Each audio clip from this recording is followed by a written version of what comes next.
નિર્માણ ન્યૂઝમાં આપનું સ્વાગત છે। તો રાજકોટ લોકસભા બેઠકના ભાજપના ઉમેદવાર પરસોત્તમ રૂપાલાની વિવાદાસ્પદ ટિપ્પણી બાદ ક્ષત્રિય સમાજ દ્વારા કરવામાં આવેલ માંગણી પૂરી ન કરવામાં આવતા ક્ષત્રિય સમાજની અમદાવાદના ગોતા રાજપૂત ભવન ખાતે બેઠક યોજાઈ હતી, જેમાં ભાજપની તમામ 26 બેઠકો પર વિરોધ કરવા અંગેની રણનીતિઓ ઘડવામાં આવી છે। આંદોલનને ઓપરેશન ભાજપ નામ આપવામાં આવ્યું। ક્ષત્રિય સમાજ સાથે હવે અન્ય સમાજ પણ આંદોલનમાં જોડાયો છે। ખત્રી, કાઠી, કારડિયા, નાડોદા, માલધારી સહિતના સમાજના અગ્રણીઓ બેઠકમાં હાજર રહ્યા। અન્ય રાજ્યમાંથી પણ ક્ષત્રિય સંસ્થાના વડાઓ બેઠકમાં હાજર રહ્યા હતા।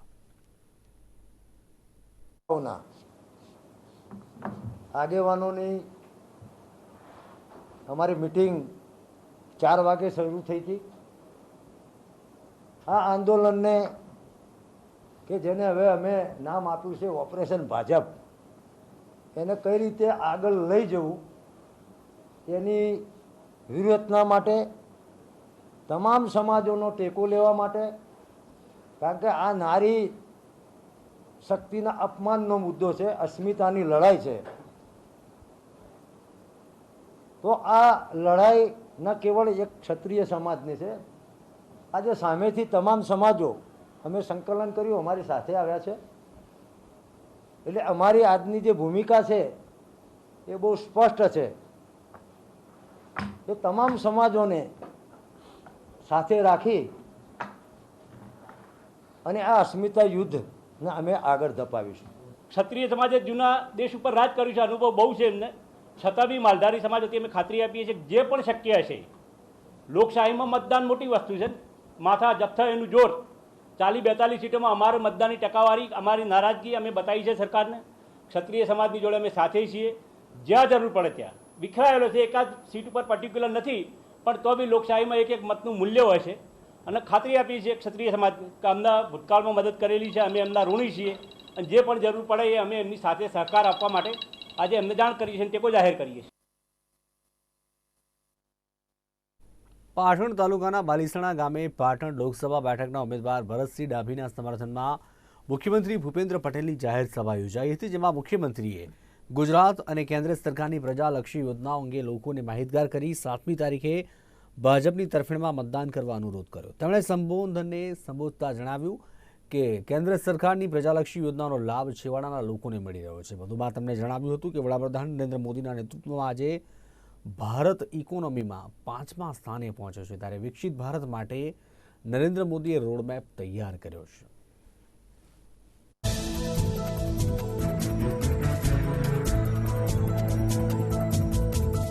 વિકસિત ગુજરાત અને વિકસિત ગુજરાત માટે અત્યારથી માન્ય નરેન્દ્રભાઈએ દરેકે દરેક જેટલી સરકારી યોજનાઓ છે એ બધી જ યોજનાનો લાભ ઘેર બેઠા લોકોને આપવા માટેની વ્યવસ્થા કરી।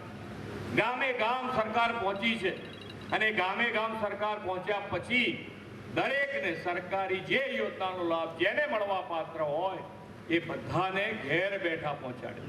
દરેક જણ ગામે ગામ અહીંયાથી તમે બધા એના સાક્ષી હશો, અહીંયા તમારા ત્યાં માન્ય નરેન્દ્રભાઈનો ગેરંટી રથ આવ્યો હતો, જેને જે યોજના મળવા પાત્ર હોય ઘેર બેઠા આજથી એનું કામ શરૂ।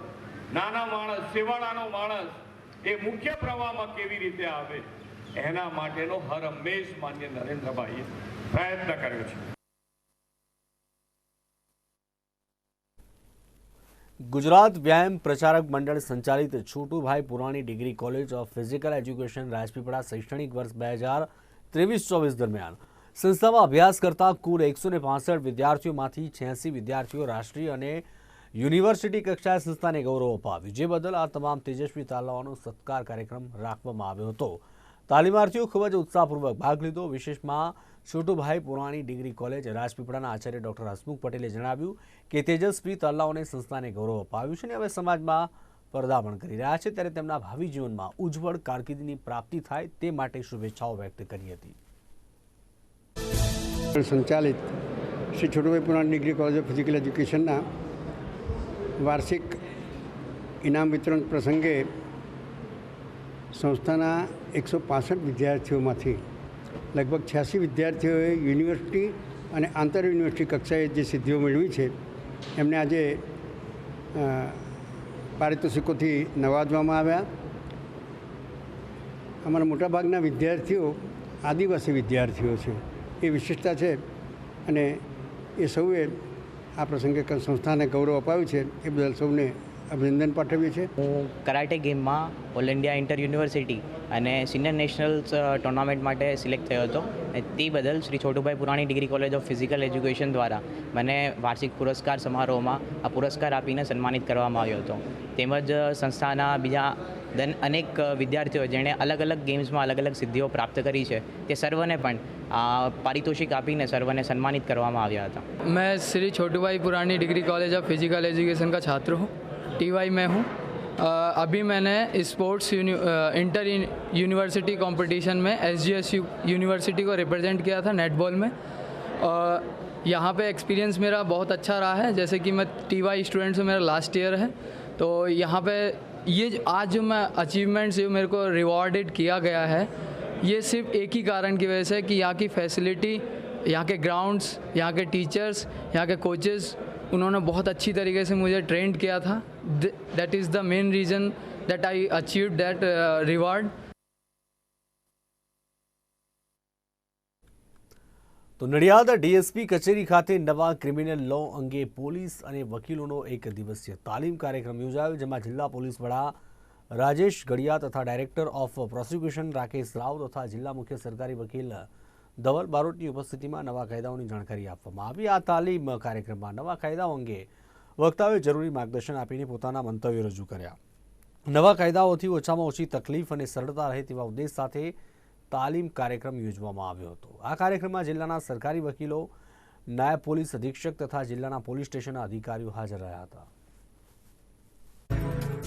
આજરોજ ખેડા જિલ્લા ખાતે ખેડા જિલ્લા પોલીસ ડિરેક્ટર ઓફ પ્રોસિક્યુશન અને જિલ્લા સરકારી વકીલની ટીમ દ્વારા જે નવા કાયદાઓ અમલમાં આવનાર છે એ બાબતનો અભ્યાસ વર્ગ રાખવામાં આવેલ છે, જેની અંદર જિલ્લાના પોલીસ અધિકારીઓ અને જિલ્લાના વકીલશ્રીઓ તમામ મળી એકબીજાના કોઓર્ડિનેશનથી ચર્ચા વિમર્શ થઈ અને નવા કાયદાઓમાં જે અગત્યની બાબતો છે એ સારી રીતે સમજી શકે, પોતે જ્ઞાન મેળવી શકે અને એનો અમલવારી થઈ શકે અને લોકોને ન્યાય આપવા માટે વધારેમાં વધારે સક્ષમ બને એ પ્રકારનો પ્રયત્ન કરવામાં આવેલો છે. આજ રોજ 1/7/2024 જે 3 જૂના કાયદા આઈપીસી, સીઆરપીસી અને એવિડન્સ એક્ટ રિપ્લેસ કરીને 3 નવા કાયદાનું જે અમલવારી થવાની તે અંગે આજ રોજ ડીજીપી ઓફિસ, ડાયરેક્ટર ઓફ પ્રોસિક્યુશનની કચેરી તેમજ એસપી ઓફિસ દ્વારા સંયુક્ત રીતે એક અભ્યાસ વર્ગનું આયોજન થયું છે અને તેની અંદર આજ રોજ સૌને એ નવા જે એક્ટ આવવાના છે તે અંતર્ગત આજે તાલીમ આપવામાં આવી રહેલી છે. રાજકોટ શહેર કોંગ્રેસ દ્વારા કલેક્ટરને આવેદનપત્ર આપવામાં આવ્યું. ભાજપ દ્વારા શહેરમાં હોર્ડિંગ અને બેનર લગાવવામાં આચારસંહિતા ભંગ થયાની ફરિયાદ કરાઈ છે. ભાજપ દ્વારા બેનર અને હોર્ડિંગ લગાવવામાં આવેલા છે, તેમાં મુદ્રક અને પ્રકાશકનું નામ ન હોવાની વાત કરી છે, ત્યારે બેનર અને હોર્ડિંગ હટાવવા માટેની રજૂઆત કરવામાં આવી છે. વડાપ્રધાન ઉમેદવારોના હોર્ડિંગ તાત્કાલિક અસરે ઉતારવા રજૂઆત કરાઈ છે. કોંગ્રેસ નેતાએ ભાજપ પર પ્રહાર કરતા જણાવ્યું કે ચૂંટણી પંચ નહીં પણ કમલમ પંચ કામ કરે છે, વહીવટીતંત્ર ભાજપનું કામ કરી રહ્યું છે. ખાસ કરીને ભારતીય જનતા પાર્ટી દ્વારા આચારસંહિતાની અનેક ફરિયાદો કરવામાં પ્રજાજનો દ્વારા પણ આવી, વિરોધ પક્ષ તરીકે કોંગ્રેસ પાર્ટીએ પણ કરી, પણ ક્યાંક એવું લાગી રહ્યું છે કે ચૂંટણી પંચની જગ્યાએ કમલમ પંચ કામ કરી રહ્યું. એક પણ અત્યાર લગીને આપ જોઈ શકશો કે જેટલી ફરિયાદો થઈ છે એની અંદર કોઈ નક્કર કામ કરવામાં નથી આવ્યું. નિર્દોષતાથી છોડવાની વાત કરવામાં આવે છે. માત્ર વિરોધ પક્ષને કઈ રીતે દબાવો એનું કાર્ય કલેક્ટર તંત્ર દ્વારા થતું એવું લાગે છે. જ્યારે આમ પ્રજાએ ફરિયાદો કરી, એની અનેક ફરિયાદો અમને પણ મળી, ત્યારે આજે કોંગ્રેસ પાર્ટી વતી અમે કલેક્ટરશ્રીને રજૂઆત કરવા માટે આવ્યા છે કે ભારતીય જનતા પાર્ટીના ઉમેદવાર દ્વારા જે રાજકોટ લોકસભા મત વિસ્તારમાં જે હોર્ડિંગ્સ લગાડવામાં આવ્યા છે અને જે ભારતીય ચૂંટણી પંચનો જે જીઆર છે, જે આદેશ છે, એ આદેશને ઉલ્લંઘી અને આ લોકોએ બેનરો માર્યા છે. એની અંદર સ્પષ્ટ એવું લખેલું છે કલમ દ્વારા કે તમે પ્રકાશનનું નામ લખવું પડે, સૌજન્ય એટલે કે ખર્ચ કોણ આપવાનો છે એનું નામ લખવું પડે. આપ જોઈ શકશો મીડિયાના માધ્યમથી ભારતીય જનતા પાર્ટીના એક પણ બેનરની અંદર કોઈનું સૌજન્ય લખેલું નથી. એ પ્રિન્ટ ક્યાં થયું છે બેનર એ પણ લખેલું નથી. એની અંદર માત્ર એટલું લખેલું છે કે રાજકોટ લોકસભા મત વિસ્તાર, એની જગ્યાએ ભારતીય જનતા પાર્ટી લખવું પડે એ લોકોએ, અથવા એ પ્રિન્ટ ક્યાં થયું છે એ બેનર કોઈ જગ્યાએ પ્રિન્ટ થયું હોય એનું નામ લખવું જોઈએ. જે મારા હાથમાં જે લેટર છે એ લેટરની અંદર ચૂંટણી પંચનો લેટર છે, એમાં એવું લખેલું છે. એ આપણે કહી છીએ આ ઘરે કોંગ્રેસ બનાવેલો લેટર નથી. એટલે આજે અમે એ રજૂઆત કરવા માટે આવ્યા છીએ કે માત્ર ને માત્ર સત્તા પક્ષને કઈ રીતે ફાયદો પહોંચે કલેક્ટર તંત્ર દ્વારા એ કામ કરવામાં આવે છે કે લોકશાહીની અંદર લોકો પરેશાન હોય તો એક આશાના કિરણ સાથે આમ પ્રજા કે વિરોધ પક્ષ અહીંયા આવતું હોય છે. પણ આપણે એક નક્કર એવું તમે કામ નથી કર્યું. ભારતીય જનતા પાર્ટીના ઉમેદવાર વિરુદ્ધ જેટલી ફરિયાદો થઈ એ ફરિયાદની અંદર કોઈ નક્કર તમે કામ નથી કર્યું. તો એક તમે લોકશાહીની અંદર કહી દો કે ભાઈ કમલમ પંચ દ્વારા જ કલેક્ટર તંત્ર ચાલવાનું છે, તો અમે લોકો વિરોધ પક્ષ તરીકે વિચારી લઈએ કે આગળની ચૂંટણીનું પરિણામ પણ અત્યારે જ તમે જાહેર કરી દો.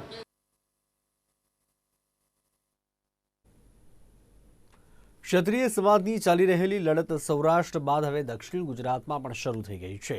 આવનારા દિવસોમાં દક્ષિણ ગુજરાતમાં સ્વાભિમાન સંમેલન યોજાય એ હેતુ સાથે સુરત જિલ્લાના બારડોલી ખાતે મહત્વની બેઠકનું આયોજન કરવામાં આવ્યું હતું, જેમાં દક્ષિણ ગુજરાત ક્ષત્રિય સમાજના 12થી વધુ મંડળના હોદ્દેદારો તેમજ આગેવાનો ઉપસ્થિત રહ્યા હતા.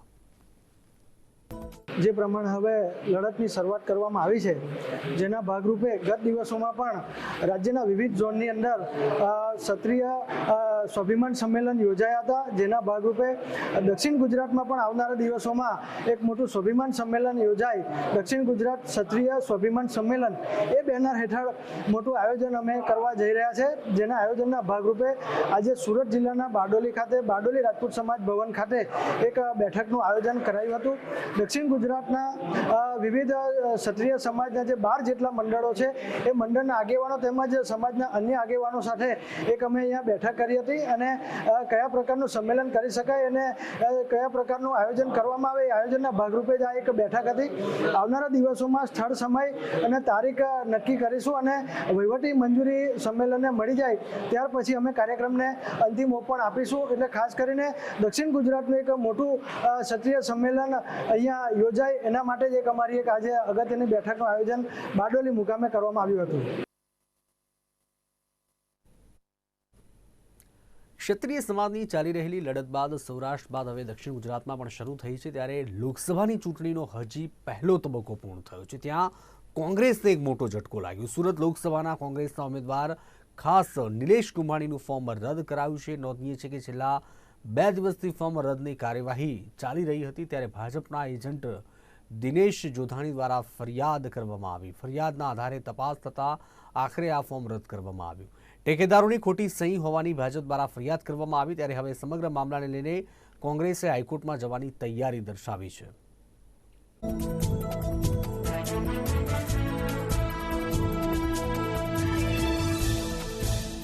એ લોકોએ કીધું અમને સમય આપો, એટલે કલેક્ટર સાહેબે આજે સમય આપ્યો તો અમે બધાને 9 વાગે બોલાવ્યા હતા. 9 વાગ્યાથી દલીલ ચાલુ થઈ, લગભગ 1-1.5 કલાક દલીલ ચાલી. ત્યાર પછી સાહેબે એવું કીધું કે હવે હું આને ઓર્ડર પર મૂકીશ. અત્યારે ઓર્ડર આવ્યો છે અને બધાની હાજરીમાં, એ લોકોના હાજરીમાં અને અમારી હાજરીમાં કલેક્ટરે નિર્ણય જાહેર કર્યો છે અને બંનેના ફોર્મ 7, 8, 9 જે કોંગ્રેસનું ઉમેદવાર નિલેશભાઈ કુંભાણી છે એનું ફોર્મ પણ રદ કરવામાં આવ્યું છે અને 14 નંબરનું ફોર્મ સુરેશભાઈ પડસાળા છે એનું પણ ફોર્મ રદ કરવામાં આવ્યું છે. એ જાતે પોતે આવ્યા હતા, કલેક્ટર સમક્ષ એણે રજૂઆત કરી હતી અને આપને જાણ ખાતર કહી દઉં છું કે કલેક્ટર શ્રી સમક્ષ જ્યારે પણ આ રજૂઆત થાય છે, અમે બી બેઠા હતા ત્યારે લાઈવ એનું રેકોર્ડિંગ થાય છે. હજી 8-9 ઉમેદવાર બાકી છે. ચૂંટણી તો હવે પ્રક્રિયા છે એના ભાગ તરીકે ચાલે છે. આમાં મારી મહેનત કોઈ નથી. જે 4 ઠેકેદારો આવીને પોતાની રજૂઆત કરી ગયા છે એનો પ્રશ્ન છે. ઇલેક્શન કમિશનનું આ એક ભયાનક કાવતરું છે. 18 તારીખે જ્યારે ઉમેદવારના ઠેકેદાર ઉપસ્થિત હતા, એમની ફોટોગ્રાફી થઈ હતી, ત્યાર પછી ચકાસણીના દિવસે ભારતીય જનતા પાર્ટીના ઉમેદવારે એફિડેવિટ રજૂ કરી અને અમને આદેશ કર્યો કે નિલેશભાઈ કુંભાણી ઠેકેદારોને અહીંયા આજે સવારે 9 વાગ્યા સુધી હાજર કરે. 2 સવાલ અહીંયા ઊભા થાય છે. 18મીએ ઠેકેદારો હાજર હતા. પછી એફિડેવિટ કોણ લાવ્યું, કેમ લાવ્યું, શા માટે લાવ્યું, એ ભારતીય જનતા પાર્ટીના ઉમેદવારે સત્તાનું નગ્ન પ્રદર્શન કર્યું છે. ત્યાં હાઈકોર્ટમાં પિટિશન કરવા માટે આ ઓર્ડરની જરૂર છે, પણ હાઈકોર્ટમાં પિટિશન ડિલે થાય એટલા માટે માનનીય સેશન સાહેબ ઓર્ડરની કોપી આપવામાં જાણી જોઈને ડિલે કરે છે. હે રામ સત્તા, હે રામ ગુલામ ઇલેક્શન કમિશનર સત્તાની ગુલામીમાં જે હુકમ કરે છે એ હાઈકોર્ટમાં મનાઈ હુકમ અમે આવતીકાલે વિડ્રોલ સાંજ સુધીમાં નહીં લઈ શકીએ. એ કારણથી આ ઇલેક્શન કમિશનર માનનીય આ ઓર્ડરને લેખિત સ્વરૂપે ડિક્લેર કરવામાં વિલંબ કરી રહ્યા છે. કોંગ્રેસ પાર્ટી ગુજરાત હાઈકોર્ટમાં તાકીદે ઇલેક્શન કમિશનર સામે ઇન્ક્વાયરી માંગશે, સ્ટે ઓર્ડર માંગશે સુરત લોકસભાના ચૂંટણી સામે. અને ભાજપના ઉમેદવાર જેનું ફોર્મ મંજૂર કર્યું છે એમણે એફિડેવિટનો વાંધો આપ્યો છે, એમની સામે ફોર્જરીના કેસ કોંગ્રેસ પાર્ટી તરફથી કરવામાં આવશે.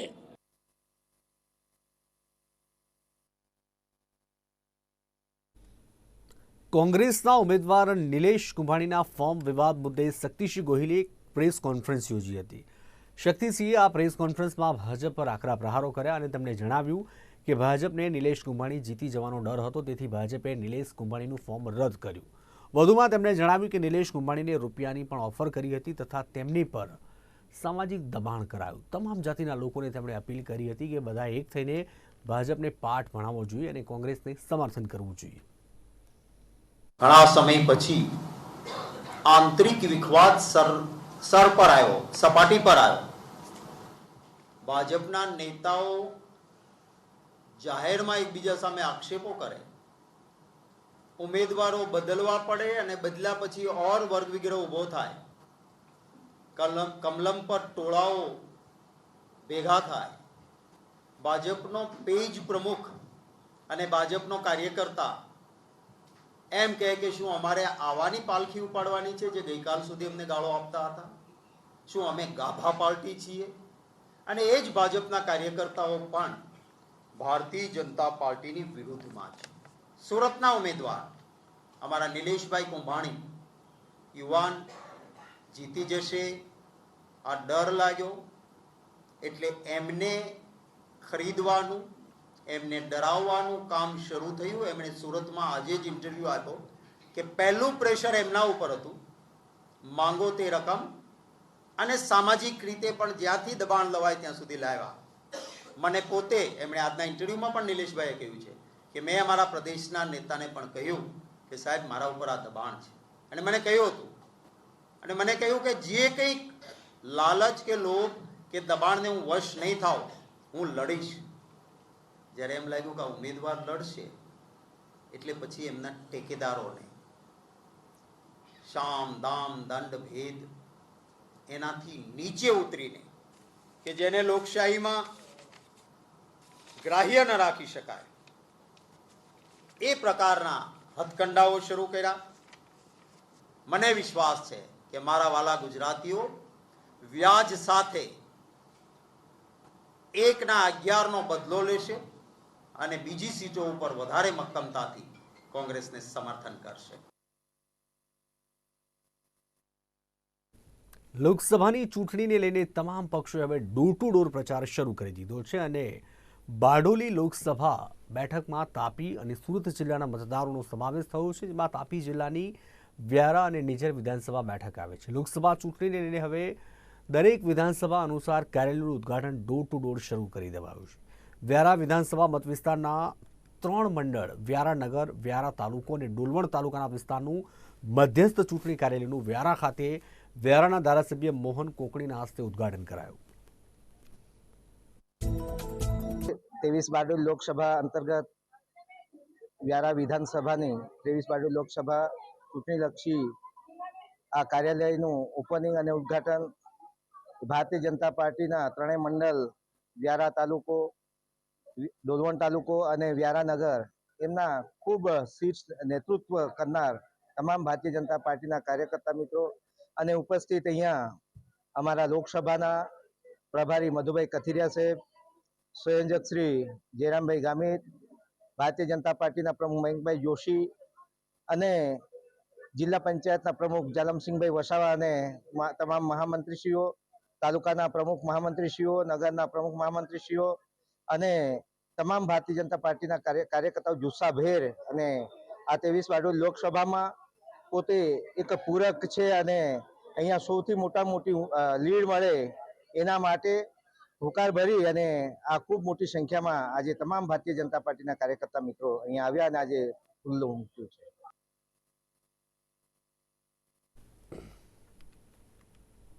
હાલોલ તાલુકાના શિવરાજપુર નજીક કાકલપુરના જંગલમાં અચાનક આગ લાગવાની ઘટના બનવા પામી. આગે જોતજોતમાં વિકરાળ સ્વરૂપ ધારણ કરી લેતા નજીકના રહેણાંક વિસ્તારની નજીક આગ પહોંચતા લોકોમાં ભય ફેલાયો.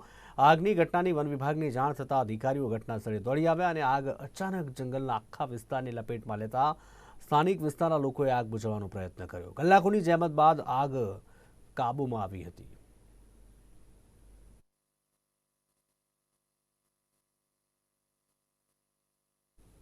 સાબરકાંઠાના ઈડરના શામલપુરના એસઆરપી જવાનનું હાર્ટ એટેક આવતા મોત થયું હતું. આ જવાન ગાંધીનગરના મગોડી એસઆરપી ગ્રુપ 12માં ફરજ બજાવતા હતા, જે લોકસભા ચૂંટણીમાં ફરજ બજાવવા રાજસ્થાન ગયા હતા, જ્યાં રાજસ્થાન નીમા કાથનામાં ફરજ દરમિયાન કમલેશ લિંબાચિયાને હાર્ટ એટેક આવ્યો હતો. શામલપુરમાં લવાયો, જ્યાં ગાર્ડ ઓફ ઓનર સાથે વિદાય આપવામાં આવી. અંતિમ યાત્રામાં સમાજ અને ગ્રામજનો મોટી સંખ્યામાં જોડાયા હતા.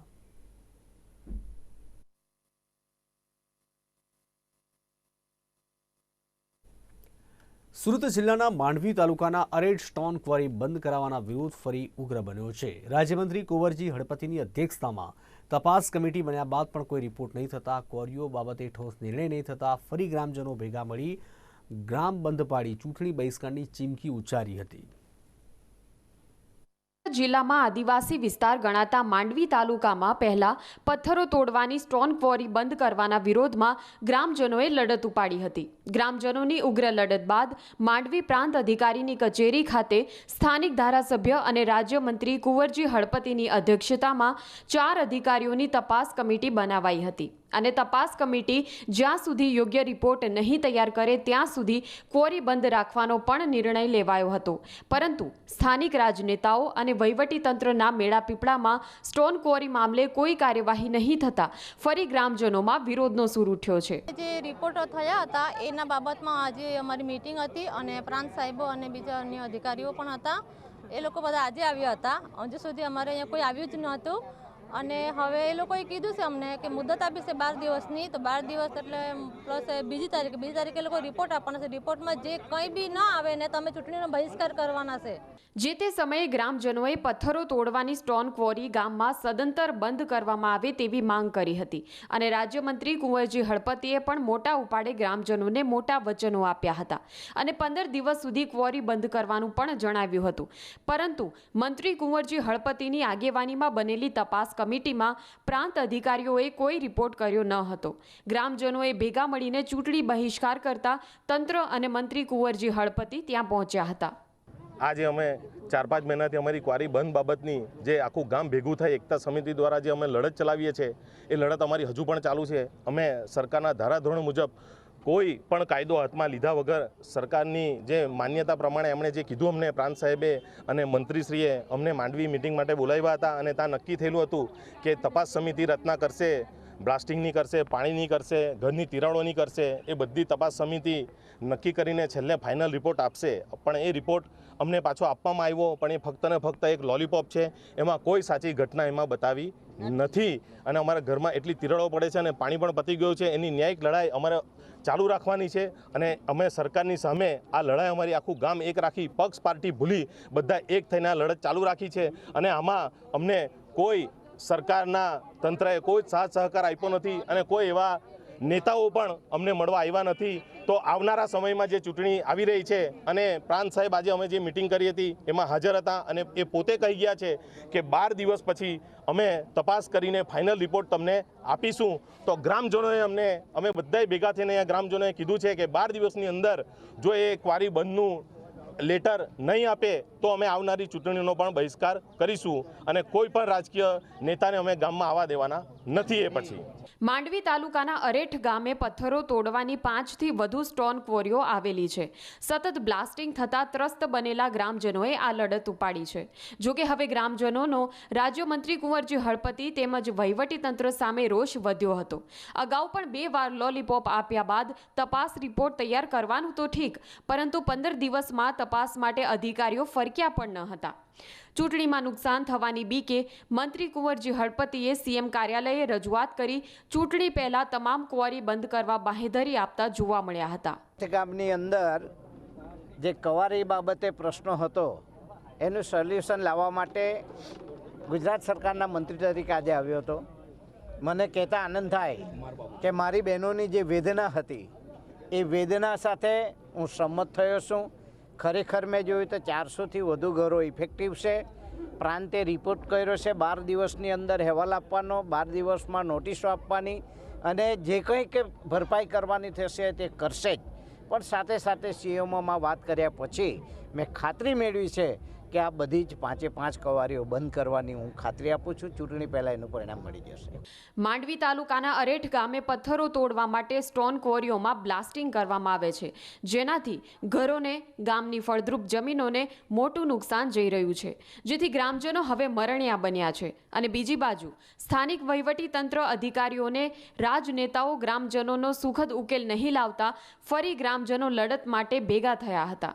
ચૂંટણી પહેલા જો ક્વોરી બંધ નહીં થાય તો ગ્રામજનોએ ભાજપના નેતાઓને ગામમાં ફરકવા દેવાની પણ મનાઈ ફરમાવી હતી. તેમજ ગ્રામજનો ક્વોરી બંધ ન થાય તો ચૂંટણી બહિષ્કારની વાત પર પણ મક્કમ જણાઈ રહ્યા છે.